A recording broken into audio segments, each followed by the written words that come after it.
paz do Senhor.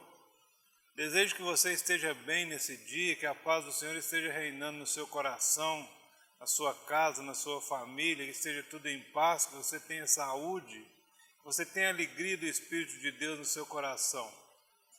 Estamos aqui para continuar nosso estudo da Palavra de Deus. Estamos estudando no livro de Apocalipse, mais precisamente as 7 cartas às igrejas da Ásia. Estudamos primeiro a carta à igreja de Éfeso, onde intitula Éfeso, a igreja que esqueceu o primeiro amor, ou que deixou o primeiro amor. Depois estudamos a igreja de Esmirna, uma igreja sofrida no meio da tribulação, e hoje vamos estudar a igreja de Pérgamo. O texto é Apocalipse capítulo 2, a partir do verso 12 a 17, que diz o seguinte, isso Jesus falando a João, né? Ao anjo da igreja que está em Pérgamo escreve, isso diz aquele que tem a espada aguda de 2 fios, ou de 2 gumes. Eu sei as tuas obras, e onde habitas, que é onde está o trono de Satanás. E mesmo assim retens o meu nome, e não negaste a minha fé, ainda nos dias de Antipas, minha fiel testemunha, o qual foi morto entre vós, onde Satanás habita. Mas umas poucas coisas tenho contra ti, porque tens lá os que se seguem a doutrina de Balaão, o qual ensinava Balaque a lançar tropeço diante dos filhos de Israel, para que comessem do sacrifício da idolatria e se prostituíssem. Assim tens também os que seguem a doutrina dos nicolaítas, o que eu aborreço. Arrepende-te, pois, quando não, em breve virei a ti, e contra eles batalharei com a espada da minha boca. Quem tem ouvidos, ouça o que o Espírito diz às igrejas. Ao que vencer, darei eu a comer do maná escondido, e dar-lhe-ei uma pedra branca, e na pedra um novo nome escrito, o qual ninguém conhece senão aquele que o recebe. Isso é a promessa de Deus para o vencedor, né? Então, Pérgamo, uma igreja casada com o mundo. A pior coisa que pode acontecer com uma igreja é quando ela permite que as coisas do mundo tomem lugar no seu meio, quando ela se torna uma igreja misturada. E Pérgamo, apesar do lugar que habitava, a dificuldade que enfrentava, teve esse erro, essa falha de se misturar com o mundo. Estava uma igreja em situação muito difícil, cercada de vizinhos idólatras. Por mais que evitasse, sempre sofreria influência. A palavra de Deus diz assim que as más conversações corrompem os bons costumes, né?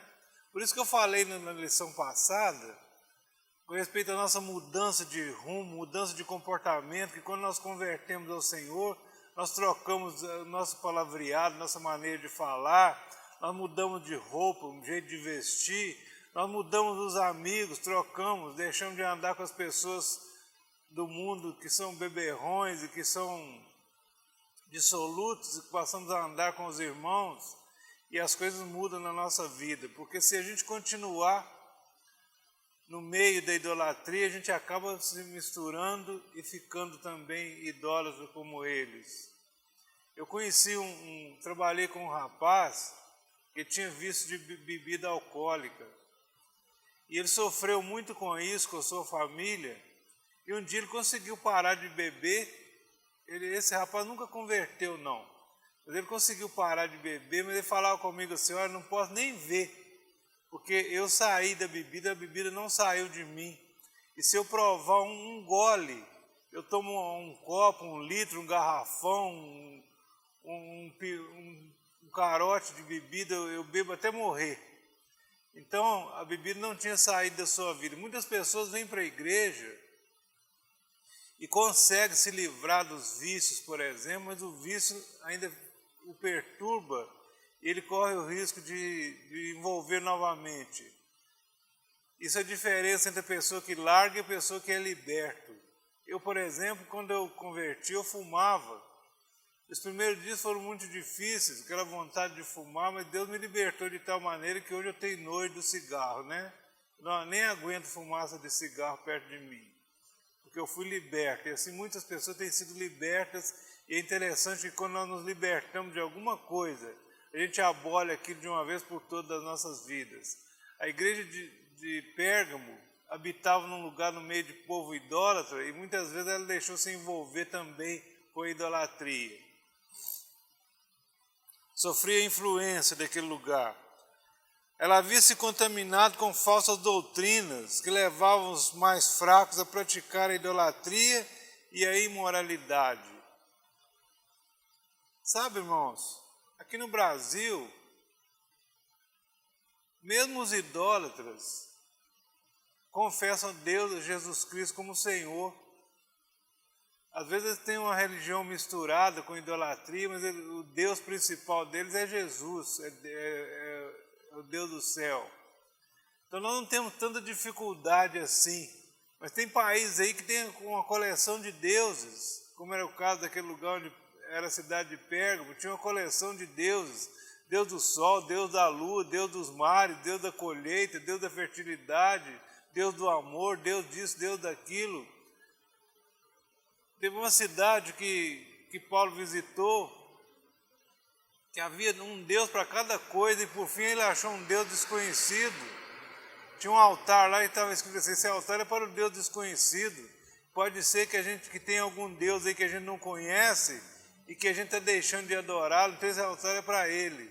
Foi onde Paulo pregou a palavra baseado nesse Deus desconhecido, e Paulo falou assim: esse Deus desconhecido que vocês louvam sem conhecer é o Deus que eu prego, o Deus do céu, que fez o céu e a terra, e que é Senhor de todo o universo, que não habita em templo feito por mão de homens, porque Ele é Senhor de todas as coisas. Mas a idolatria era e é uma coisa terrível, porque ela divide a glória de Deus com alguém que não é Deus. Apocalipse é o único livro da Bíblia que cita a cidade de Pérgamo. Você não vai achar na Bíblia lugar nenhuma menção à cidade de Pérgamo. Somente nessa carta à igreja de Pérgamo é citada em Apocalipse. Pérgamo possuía a maior biblioteca da época, sendo menor apenas do que a biblioteca de Alexandria, no Egito. E a biblioteca de Pérgamo, dizem os historiadores, que possuía cerca de 200 mil livros. Naquele tempo, onde o livro era coisa rara, escassa, a biblioteca de Pérgamo tinha 200 mil exemplares. E o nome Pérgamo era porque dali surgiram os peritos em trabalhar o couro de animais, fazendo pergaminho, que era usado para a escrita, em uma substituição ao papiro do Egito. O papiro era feito de uma espécie de junco, que eles batiam, secavam ao sol e faziam tipo um tecido, que eles usavam como se fosse papel para escrever. Mas depois descobriram um jeito de fazer com a pele de animais, que se tornou pergaminho, que era usado nos rolos de escrita. Os livros não eram de folhas como os nossos hoje, era um rolo, né, que a gente ia desenrolando de um lado, enrolando do outro e fazendo a leitura. Era o pergaminho. Então Pérgamo ficou famosa por causa da fabricação de pergaminho que era feita ali, para substituir o papiro. Jesus se apresentou à igreja de Pérgamo como aquele que tem na boca a espada afiada de 2 gumes.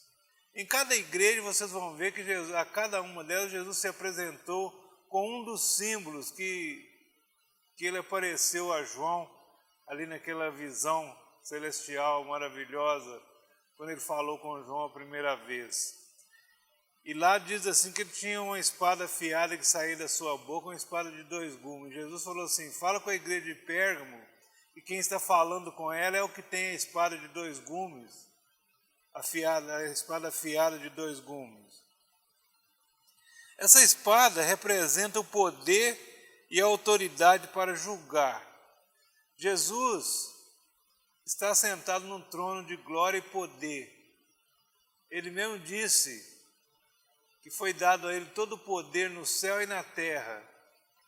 E esse poder ele tem ele para julgar. Por enquanto, Jesus é nosso advogado e intercede por nós, mas vai chegar um dia que ele vai se apresentar como juiz de toda a terra, e há de julgar vivos e mortos, diz a palavra, galardoando aquele que tiver direito a galardão e também castigando aquele que não andou segundo a sua vontade. Ele será o juiz de toda a terra. Em Efésios, por exemplo, Paulo nos apresenta a palavra de Deus, Efésios capítulo 6, onde fala da armadura de Deus. Paulo apresenta a espada, a palavra de Deus como sendo a espada do Espírito. Assim como existe a espada material, a espada feita de aço, existe a espada do Espírito, que é a palavra de Deus, é uma arma de defesa, uma arma espiritual de defesa do cristão. É muito interessante, a Bíblia nos aconselha a conhecer bem a palavra, manejar bem a palavra, porque vai chegar um momento que nós vamos precisar da palavra para nos defender, para responder àqueles que nos perguntarem a respeito da nossa fé.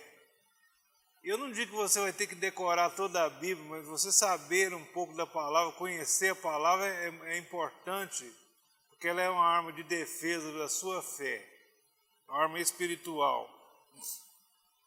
E Jesus disse àquela igreja de Pérgamo: conheça as suas obras, assim como ele disse às outras, né? Conheça as tuas obras. Eu sei que vocês habitam onde se encontra o trono de Satanás. Ou seja, vocês são vizinhos do diabo.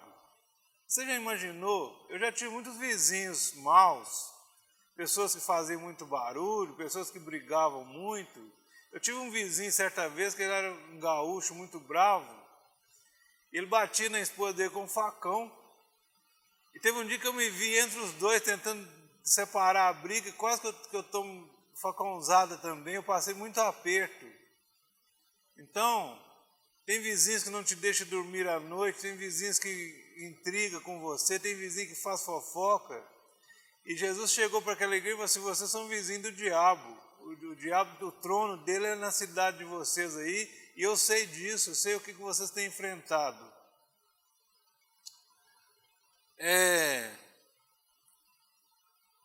Havia muitos templos e altares dedicados a César, a Zeus, a Atenas, a Dionísio, a Asclépio. Alguns dos deuses que havia naquela cidade são citados nessa carta. E aquela cidade era uma cidade toda dividida religiosamente. E pregar o evangelho ali não era nada fácil. Os irmãos imaginam, no primeiro século da igreja, nos primeiros tempos da igreja, pregar que o Deus de toda a terra, o Senhor de tudo, era um que tinha morrido pregado numa cruz. Era muito difícil pregar o evangelho naquela época, não era fácil. Aliás, nunca foi fácil, mas naquela época era mais difícil ainda. Pregar no meio de um povo pagão, num povo que não conhecia Deus como Senhor, falar que o Deus que fez os céus e a terra, que era o Senhor do universo, morreu pregado numa cruz de sofrimento. Então não era fácil. E no meio de um povo idólatra e um povo que cultuava vários tipos de deuses que não era o Senhor. E ali havia muitos altares. Havia uma mistura de religiões falsas, além do domínio do governo romano. Era uma mistura de religiões que forçava o povo a adorar um tanto de coisa ali que não era Deus, né? Sincretismo. E Jesus disse assim: reconheço que vocês conservam o meu nome e não negam a sua fé, ou seja, a fidelidade no meio da perseguição. Mesmo sendo perseguido, inclusive a carta menciona um certo Antipas, que foi morto por causa da palavra de Deus, que foi mais um mártir por causa da palavra de Deus, que morreu ali sacrificado pela palavra. Então, não era fácil confessar Deus naquele lugar, no meio daquela idolatria toda. E eles continuavam fiel. E depois vem a reclamação de Jesus contra aquela igreja, ele diz assim: tenho contra ti algumas coisas. E aí ele menciona a doutrina de Balaão. A doutrina de Balaão é o seguinte: Israel, o povo de Israel passou 40, você sabe, passou 40 anos no deserto, caminhando em direção a Canaã. E muitas coisas aconteceram. Estava chegando já ao final da caminhada, fechando já os 40 anos, eles foram passar pela terra dos midianitas. E ali tinha um rei chamado Balaque, que ficou apavorado quando viu aquele povo enchendo toda a terra. E ele mandou chamar Balaão. A Bíblia não fala muita coisa de Balaão, mas fala que ele era profeta, era um homem que profetizava e tinha um certo poder. Então Balaque mandou chamar o Balaão e falou assim: olha, Balaão, eu vou te dar um prêmio muito bom, eu quero que você amaldiçoe aquele povo para mim. Aquele povo vem enchendo toda a terra e eles, um povo muito mais forte do que eu quero que você o amaldiçoe. E Balaão falou assim: olha, eu vou fazer o que o Senhor mandar. E Balaão foi consultar a Deus e Deus falou assim: não, esse povo você não vai amaldiçoar, porque esse povo é um povo abençoado. Contra esse povo não vale nenhum encantamento. Balaão era um profeta que já tinha perdido a sua afinidade com Deus e era um homem ganancioso. Ele estava de olho no prêmio que Balaque ofereceu. Então ele começou a fazer de tudo para amaldiçoar aquele povo, para receber o prêmio que Balaque oferecia. Só que de cada ângulo que ele ia, Deus o proibia de amaldiçoar o povo e ele profetizava bênçãos sobre aquele povo. Israel era um povo abençoado de Deus. Então, Balaque o contratou, mas ele não conseguiu amaldiçoar aquele povo. E ele não queria perder aquele prêmio de jeito nenhum. Aí sabe o que Balaão fez? Ele chamou Balaque no canto e falou assim: olha, uma coisa você pode fazer. Se você conseguir fazer esse povo pecar contra Deus, eles perdem a afinidade com Deus. Então faz o seguinte: promove uma grande festa e manda convidar o povo para a festa. Aí eles vão se contaminar com a idolatria, com o culto de outros deuses, com a prostituição, e Deus vai rejeitá-los. E assim aconteceu. Promoveram a tal festa e convidaram o povo de Israel para a festa. E o povo de Israel, inocentemente, depois de 40 anos andando no deserto, cansado daquela caminhada, foi chamado, eles nem conheciam festa, foram chamados para uma grande festa, eles foram. E chegando ali se misturaram com aquele povo, e se misturaram com a idolatria, se misturaram com o sacrifício aos deuses daquela terra, e comeram dos manjares sacrificados a outros deuses, e abominaram a sua comunhão com Deus, e ofendeu a santidade de Deus, e Deus mandou uma praga sobre aquele povo. E só naquele dia, quando eles contaminaram com manjares de sacrifício oferecido a outros deuses, também se envolveram na prostituição com o povo dali, provocou a ira de Deus, que matou naquele dia 24.000 pessoas de Israel. Essa história está em Números, capítulo 22, livro de Números, capítulo 22. Então a praga ia matando todo mundo, e Deus irado com aquele povo.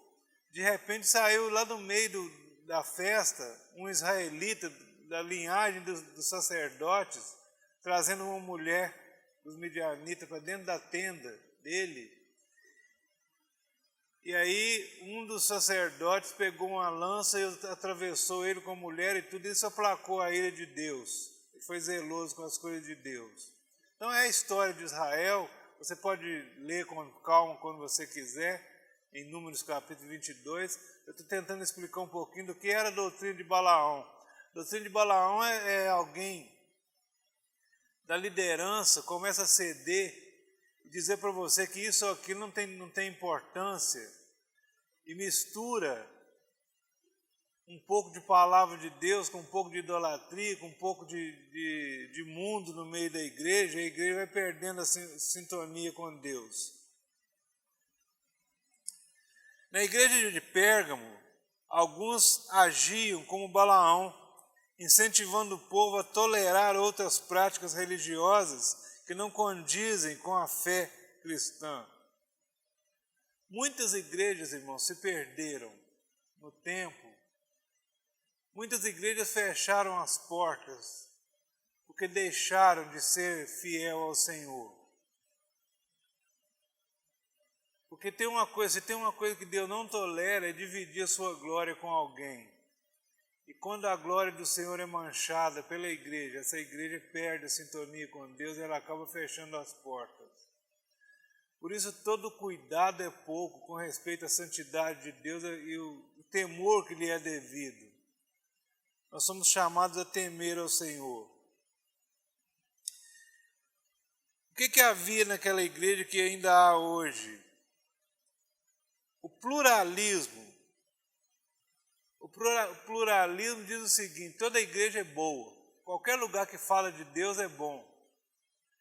Nós vemos que as coisas não são bem assim, né? Eu preguei uma vez aqui sobre um ditado que tinha antigamente no Império Romano. O Império Romano foi muito rico e eles construíram muitas estradas. E eles diziam assim que todas as estradas chegavam até Roma. Verdadeiramente chegar a Roma era muito fácil. Qualquer estrada que você pegasse, ela acabava chegando em Roma. E esse dito veio para o meio da igreja e muitos dizem assim: toda religião vai a Deus. Toda religião chega a Deus. Então esse pluralismo existe até hoje nos nossos dias. E muitas pessoas pensam que só de falar o nome de Deus, eles já estão seguros. E eles aprendem as palavras que nós usamos no cristianismo, que eu chamo de cristianês, né? Jesus amado, misericórdia, o sangue de Jesus tem poder, e palavras assim de ordem. Eles acham que se falar isso, usando agora a expressão muito usada no meio do povão, em nome de Jesus, eu vejo qualquer um falando isso. Então são palavras que eram usadas só por nós cristãos e agora estão na boca do povo, né? E o povo acha que falando essas palavras eles estão seguros, mas Deus quer um pouquinho mais do que isso. Nós precisamos servir a Deus de todo o nosso coração. Além do pluralismo, tem o sincretismo. O sincretismo é a união de duas ou mais religiões. E constantemente nós estamos sendo chamados a misturar, fazer uma mistura da nossa fé com outra fé e produzir outros resultados, né? E além de tudo, ainda tinha a doutrina dos nicolaítas, que apesar de não saber muita coisa dessa doutrina, era algo que Deus odiava. Inclusive vimos na carta aos Efésios que Jesus os elogiou por não aceitarem tal doutrina na igreja, a doutrina dos nicolaítas. E outra coisa, com respeito ao sincretismo, a união de duas ou mais religiões, quantas vezes temos sido convidados a praticar o chamado ecumenismo? Nós sabemos que o Deus do catolicismo é o mesmo Deus nosso. Porém, eles arranjam uma mistura de deuses, de santos, de uma fé misturada, que não é somente a Deus, muitas vezes coloca outro no lugar de Deus, faz petições a outros deuses. É uma religião um tanto misturada. Então o ecumenismo não faz bem para a igreja do Senhor. A igreja do Senhor precisa ser purificada. Só Deus é Deus, só Jesus Cristo é Senhor, né? Nós precisamos tomar cuidado com isso. Em Pérgamo havia essa mistura. A igreja de Deus misturada com a doutrina de Balaão e misturada com a doutrina dos nicolaítas, que eu nem sei, a Bíblia não explica o que os nicolaítas faziam, que abominavam a vontade de Deus, né? E qual foi o conselho de Jesus para aquela igreja? Arrepende-te, senão pelejarei com a espada da minha boca. Pelejarei contra quem? Contra os líderes que estão permitindo a mistura da igreja. O chamado de Deus para o homem sempre é arrependimento. O único jeito de entrar na presença de Deus é através do arrependimento. Arrependimento eu já expliquei para os irmãos, é dar meia volta e deixar a direção que você estava caminhando e caminhar na outra direção. É voltar ao primeiro amor, como a igreja de Éfeso foi aconselhada a fazer. É voltar ao temor do Senhor, é voltar a praticar as primeiras obras. Então, o conselho de Jesus para aquela igreja, assim, fala com a igreja de Pérgamo para se arrepender, senão eu vou pelejar contra os líderes dessa igreja com a espada que sai da minha boca. Ele disse, quem tem ouvidos, ouça o que o Espírito diz às igrejas. Em todas as cartas há uma chamada de atenção à palavra de Deus. Ouça o que o Espírito de Deus diz. O Espírito fala ao nosso interior, ao nosso espírito, e testifica conosco se nós estamos bem ou se estamos mal. Quem não está bem sabe que não está bem, precisa consertar, precisa voltar ao caminho. A proposta de Deus para cada um de nós é que do tamanho da nossa capacidade. A proposta de Deus é do tamanho da nossa capacidade de assimilar. Ainda que a dificuldade seja presente, nós temos que ser perseverantes até o fim. Não era fácil para aquela igreja prevalecer no meio de tanta diversidade, mas Jesus estava no comando e se ela permanecesse fiel, seria vitoriosa. A nossa vitória está em nome do Senhor. Se nós permanecermos diante do Senhor com o coração aberto e voltado para Ele, nós seremos vencedores. Como nos dias de Pérgamo, nós também vivemos dias difíceis. A doutrina de Balaão não é algo escancarado, mas é sutil e nos convida a ceder só um pouquinho. Então, o palavreado que nos convida diz assim, afinal ninguém é de ferro, né? Eu me lembro quando eu me converti, havia tantas ofertas, e a família do meu sogro gostava de beber bebida alcoólica, e sempre que eu chegava lá, o meu sogro falava assim, toma um gole de vinho. Eu falei assim, não senhor, eu não bebo não. Eu falei assim, o que tem beber um golinho? Um copo só não faz mal nenhum. Então é esse tipo de oferta. Muitas vezes o mundo aí nos convida a fazer só um pouquinho, né? Que não tem problema. Só um pouquinho, o que tem? Você é muito radical, você é muito moralista. Quantas vezes eu fui chamado de moralista? A pessoa fala assim, crente é muito moralista. Assim, dá uma de moralista. Eu não dou uma de moralista, eu sou moralista mesmo. Porque quando se fala da palavra de Deus, eu tenho que levar a sério. Muitos dizem para nós assim, tudo seu é Deus, tudo seu é Jesus. Quem dera que tudo meu fosse Jesus mesmo, né? Primeiro eu preciso colocá-lo em primeiro lugar. E teve um dia que um me falou assim, você está perdendo o seu tempo. Você não faz isso, não faz aquilo outro. O que você está fazendo no mundo? Você está perdendo o seu tempo, falou comigo. Eu falei assim, eu não estou perdendo, estou ganhando o meu tempo, porque eu estou vivendo na presença de Deus. Balaão não era um mundano qualquer, ele era profeta e teólogo, conhecia Deus e conhecia a palavra de Deus. E ele tinha uma experiência, ele mesmo citava ele como assim, fala Balaão, profeta que teve a revelação de Deus e caiu em êxtase de olhos abertos. Era a palavra que Balaão falava. Então, ele era um que teve experiência com Deus, mas depois se desviou. A ganância por bens materiais o tirou do caminho. Nós precisamos tomar cuidado para não negociar a nossa fé. O bronze parece ouro, mas não é. Eu já citei alguma vez aqui, quero aproveitar essa oportunidade para citar de novo. Quando o reino de Israel separou em dois, depois da morte de Salomão, o reino de Salomão foi o mais rico que já teve na terra, no tempo do reino de Israel. E Salomão deixou uma riqueza muito grande como herança, mas os dois filhos dele entraram em atrito e o reino foi dividido. E o Roboão, um dos filhos de Salomão, entrou numa guerra com Sisaque, rei do Egito, e o Sisaque veio e o venceu, e levou todos os bens de Israel lá para o Egito. levou todo o ouro, toda a prata, todas as relíquias que havia ali. E a Bíblia conta que Salomão, no tempo da sua glória ali, ele tinha mandado fazer 300 escudos de ouro para a guarda do palácio. E a Bíblia conta assim que quando o rei Salomão entrava na sua liteira, entrava no templo, carregado por escravos, né? Que formavam uma fila, de um lado outra fila de outro, de soldados com os escudos de ouro, formavam um corredor por onde passava a liteira do rei Salomão. Foi um tempo de muita glória. Mas quando o Sisaque veio até Israel, levou tudo, levou os escudos de ouro também embora. Então o chefe da guarda do palácio falou com Roboão assim: agora, como é que nós vamos fazer?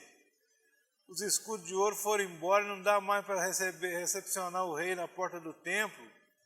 E ele falou assim: faz os escudos de bronze. Então o chefe da guarda mandou fazer os escudos de bronze era mais barato. E quando o rei entrava, eles apresentavam os escudos de bronze. Então o bronze muitas vezes parece ouro, mas não é. Ele brilha às vezes como ouro, mas não é. Assim a nossa fé precisa ser purificada. Nós não podemos só parecer cristão, nós temos que ser cristãos de verdade. Apresentar uma fé verdadeira e viva a Deus e a sua palavra. E as bênçãos prometidas ao vencedor? Jesus falou assim: fala com a igreja de Pérgamo, que aquele que vencer vai comer do maná escondido. Nós sabemos que o maná na palavra de Deus é um alimento espiritual. O alimento espiritual da igreja é Jesus. Ele mesmo disse assim: eu sou o pão da vida. Aquele que comer da minha carne nunca mais terá fome. Esse maná está oculto aos sábios e entendidos e revelado aos pequeninos. Também foi o Senhor Jesus que falou. Jesus, certa feita, levantou seus olhos aos céus e falou assim: ó Deus, ó Pai, graças te dou, porque tudo isso foi revelado, foi oculto aos sábios e inteligentes e é revelado aos pequeninos. Aquele que tem um coração quebrantado na presença de Deus. A segunda promessa foi assim: aquele que vencer, eu vou dar para ele uma pedrinha branca com um nome escrito, um novo nome, que só ele vai saber esse nome, ninguém vai saber. Então são promessas da palavra de Deus que muitas vezes nós não entendemos. Muita coisa está oculta aos nossos olhos, muita coisa Deus não revelou para ninguém. Nós saberemos lá na glória, quando chegarmos lá, nós vamos saber o que quer dizer essa pedrinha branca com um novo nome. As pessoas na Bíblia que receberam um novo nome, todas foram para viver uma nova etapa abençoada na sua vida. Eu quero dar alguns exemplos, por exemplo, de Abraão, de Sara, de Jacó, que foram mudados os seus nomes para recomeçar uma nova etapa na sua vida e ser um homem abençoado, mulher abençoada. Teve tudo mudado para melhor por causa do novo nome que receberam. A Abraão, Deus falou assim: você não vai chamar mais Abrão. Você vai chamar Abraão, que é pai de uma multidão. Abraão não tinha nenhum filho. Já tinha quase 100 anos, sua mulher 90 anos. E Deus chega e fala assim: você vai ser um pai de uma multidão. Então Abraão significava pai de multidão. E ele falou assim: vamos mudar o nome da Sarai também. Sarai vai ser Sara. E que quer dizer princesa. Então uma princesa de 90 anos, né? Deus mudou o nome deles e nasceu Isaac, e foi uma bênção. Jacó, depois que Deus mudou o nome de Jacó para Israel, foi só crescimento e só alegria e só prosperidade na vida de Jacó. Então a promessa de Deus, ela é boa para nós e nós devemos acatar essas promessas e andar na presença do Senhor. Jesus nos prometeu muitas coisas e entre elas, uma coisa que Jesus prometeu é uma morada eterna no céu. Ele disse: eu vou preparar-vos lugar. E quando eu for e preparar lugar, eu voltarei e levarei a vós para que estejais todos comigo onde eu estiver. Essa é a promessa de Deus, a promessa de Jesus para as nossas vidas, que prevalece e há de prevalecer até o final. Eu quero dizer para os irmãos que vale a pena andar com Deus. Ninguém que anda com Deus se arrepende disso. Jesus é o único caminho. Pode ser um caminho estreito, apertado, difícil às vezes, que exige renúncia, que exige cada um de nós negar a nós mesmos, tomar cada dia nossa cruz para segui-lo, mas no fim nós teremos um fim proveitoso, seremos abençoados. Aliás, a vida caminhando com Deus já é uma bênção nessa terra, aqui e agora.